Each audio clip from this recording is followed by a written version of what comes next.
And beyond skills development, the issue of empowerment, that is also the key point that we'll take there. And of course, the issue of payment system in general, so that there is this integration at the financial level as well.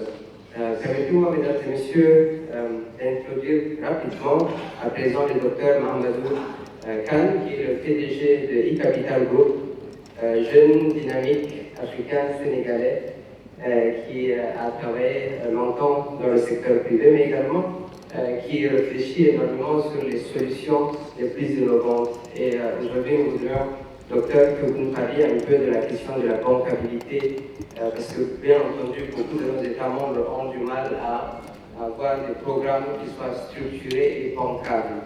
C'est des mots qui viennent souvent quand on est au ministère de l'économie. Le projet n'est pas suffisamment mature, il n'est pas suffisamment complet, et ensuite, forcément, il n'y a pas d'accès au financement. Docteur, s'il vous plaît, quelles sont vos expériences dans ce domaine et qu'est-ce qu'il faut rapidement mettre en place pour faciliter la préparation de ces documents pour assurer le secteur privé? Merci, Monsieur le Secrétaire Général. Je dois d'abord exprimer tout l'honneur qui est le mien d'avoir été invité à ce panel présidentiel pour donner mon avis en tant que membre du secteur privé, banquier et accompagnateur d'investisseurs dans nos pays membres. J'ai été heureux et honoré d'écouter son Excellence, Monsieur le Président de la République, dire que du Gabon, le Président de la République du Gabon, dire que le moment est à l'action, le moment n'est plus à la théorie. Et également écouter le Président de l'Assemblée nationale de la Côte d'Ivoire dire qu'on ne peut rien faire sans le secteur privé. Alors la question qui doit être posée est pourquoi nous n'y arrivons pas? Alors je pense qu'il y a un certain nombre de choses à déconstruire. Souvent dans nos pays, nous pensons que c'est le cadre juridique qui permet d'attirer l'investissement. Alors que le cadre juridique, en réalité, ne permet que de rassurer l'investisseur. L'investisseur qui veut venir chez nous, il regarde le cadre juridique en fin de processus, c'est-à-dire lorsqu'il va faire sa due diligence pour dire je viens dans ce pays. Mais en amont, ce qu'il va regarder d'abord, c'est est-ce que la vision politique, est-ce que la vision stratégique du pays correspond à mon plan d'affaires. Et souvent, c'est là que nos pays pêchent. Parce que je donne un exemple concret. Souvent, dans nos politiques publiques, nous disons qu'on veut promouvoir l'agriculture, l'agribusiness, qu'on veut promouvoir le développement des chaînes de valeur industrielle dans tel et tel secteur, l'industrie du textile. Mais l'investisseur, avant qu'il décide de venir investir chez nous, il ne va pas regarder le cadre juridique, il va voir par rapport à son plan d'affaires, est-ce qu'une fois qu'il aura produit, il peut exporter? Alors, est-ce que les sites industriels que nos agences de promotion des investissements promeuvent dans nos pays sont proches de zones maritimes pour après investir, pouvoir exporter? Donc ça, c'est des éléments concrets de plan d'affaires qui sont indispensables pour que nous devons regarder dans nos pays, au-delà du cadre juridique, pour nous assurer effectivement que l'investisseur peut décider de venir. Je peux donner un autre exemple. Est-ce que dans nos pays, on produit de l'or pour lever des fonds ou est-ce qu'on produit de l'or pour exporter? Est-ce que notre or a vocation à être de l'or monétaire ou est-ce que c'est de l'or pour exporter? L'investisseur qui va décider de venir va voir est-ce que cette vision stratégique de l'État est conforme à moi, mon plan d'affaires et à mon business plan. Sinon, dans nos pays, on veut produire de l'or monétaire, c'est-à-dire produire de l'or qu'on va monétiser pour lever des fonds pour investir dans nos projets de développement, alors vous aurez très peu d'investisseurs qui pourraient être intéressés à venir. Et donc, c'est les éléments importants que nous devons regarder. Pareil pour le gaz, par exemple.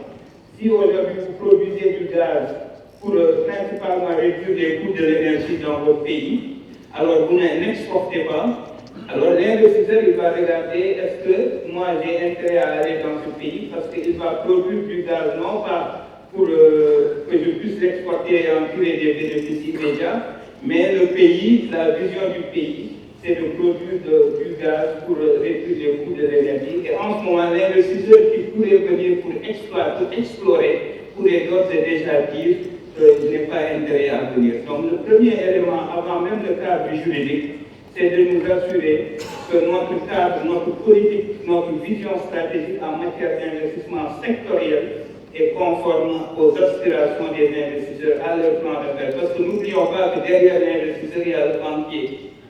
Le banquier, il prête à l'investisseur qui veut faire des profits en minimisant ses risques. Alors ce banquier-là, ce qui l'intéresse, c'est de s'assurer que s'il va dans ce pays-là, il pourra faire le maximum de profit avec le minimum de risque. Et s'il n'y a pas une adéquation entre la vision stratégique nationale et le plan d'affaires sectoriel de l'entreprise, cet investisseur ne viendra pas.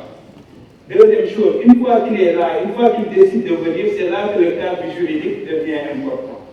Et par rapport au cadre juridique, il y a un élément, je pense qu'il faut déconstruire d'ores et déjà. Dans nos pays, on a tendance à penser que lorsqu'on signe des traités bilatéraux d'investissement entre nous, ça promeut les investissements. Alors que toutes les études empiriques ont prouvé que ce n'est pas le fait de signer des traités d'investissement qui permet de générer des investissements dans nos pays. Au contraire, souvent ces traités d'investissement, et c'est des études scientifiques empiriques qui ont montré que les traités bilatéraux d'investissement ne sont pas, il n'y a pas nécessairement une adéquation, une relation de cause à effet entre la signature des traités bilatéraux d'investissement et la promotion des investissements. Au-delà des traités bilatéraux d'investissement, lorsqu'on parle du cadre juridique, souvent nous parlons des codes d'investissement, des codes sectoriels. Dans nos codes d'investissement, on a tendance également à privilégier les éléments de motivation qui sont liés aux subventions, aux incitations fiscales et douanières. Alors qu'il y a des investisseurs, il y a des types d'investisseurs qui ne sont pas mus par des subventions douanières. C'est important parfois, mais ils ont plus besoin de personnel qualifié dans le pays. Parce que souvent, ils viennent dans des pays où il y a des lois sur le contenu local, où on les oblige à recruter ou bien à utiliser des produits locaux pour leurs investissements. Et quand ils viennent dans ces pays, souvent ils n'ont pas le personnel qui est formé. Donc, au-delà des incitations fiscales que nous mettons dans nos codes d'investissement et douanières, il faut aller au-delà et regarder les incitations administratives, tout ce qui est lié à la formation, c'est des éléments extrêmement importants. Là, j'ai parlé principalement de l'investisseur international. Mais quid de l'investisseur local? Parce que souvent, nous aussi, autant nous souhaitons venir des investissements directs étrangers, autant nous disons tout le temps dans nos textes et dans nos politiques publiques que nous voulons promouvoir l'investisseur local, l'investissement du secteur privé local. Mais on ne peut pas promouvoir l'investissement du secteur privé local si le secteur privé local n'a pas accès à des crédits bancaires. Je prends l'exemple de mon pays, le Sénégal, où les actifs bancaires dans le domaine de l'agriculture ne dépassent pas 3%. Et pourtant, dans toutes les visions stratégiques qui ont succédé ou qui se sont succédées, vous verrez toujours l'agriculture comme moteur de croissance. Comment on peut promouvoir l'agriculture comme moteur de croissance au niveau national si le secteur bancaire local ne peut pas prêter à ces banques-là parce que le secteur bancaire local est lui-même assujetti à une réglementation bancaire qui ne permet pas de prendre beaucoup de risques au même moment où le secteur bancaire, où le secteur de l'agriculture est un secteur risqué. Et je pense que l'enjeu de ce forum, effectivement, dans ce domaine, pourrait être de réfléchir à cette diplomatie financière qui permettrait de réviser les règles de base, notamment les règles bancaires, ou en tout cas de les adapter à nos contextes, pour permettre à nos banques locales, à nos institutions financières locales, de prêter à notre secteur privé national. Je pense que c'est extrêmement important parce que tant qu'on ne dépassera pas cette barrière, il sera très difficile de ne pas se reposer exclusivement sur le secteur privé international au détriment de notre secteur privé national. C'est les quelques réflexions que j'avais envie de partager. Un autre élément, aujourd'hui, si vous voulez faire venir des investisseurs internationaux, souvent les fonds d'investissement aujourd'hui se focalisent sur tout ce qui est investissement vert. Je reviens du Kenya où on a évalué justement les cotes d'investissement de certains pays vis-à-vis du protocole d'investissement de la ZLECAf. Vous vous rendrez compte qu'il y a des pays pour lesquels, dans le code d'investissement qu'ils viennent même de réviser, ils n'ont pas prévu de dispositif spécifique pour les investissements verts. De ce point de vue, il sera difficile de faire venir des investissements verts au même moment où les fonds d'investissement recherchent ce type d'investissement. Donc voilà ce que je souhaitais dire en vous remerciant à nouveau pour l'opportunité de m'exprimer. Merci beaucoup, Dr. Amadou Kane. Merci pour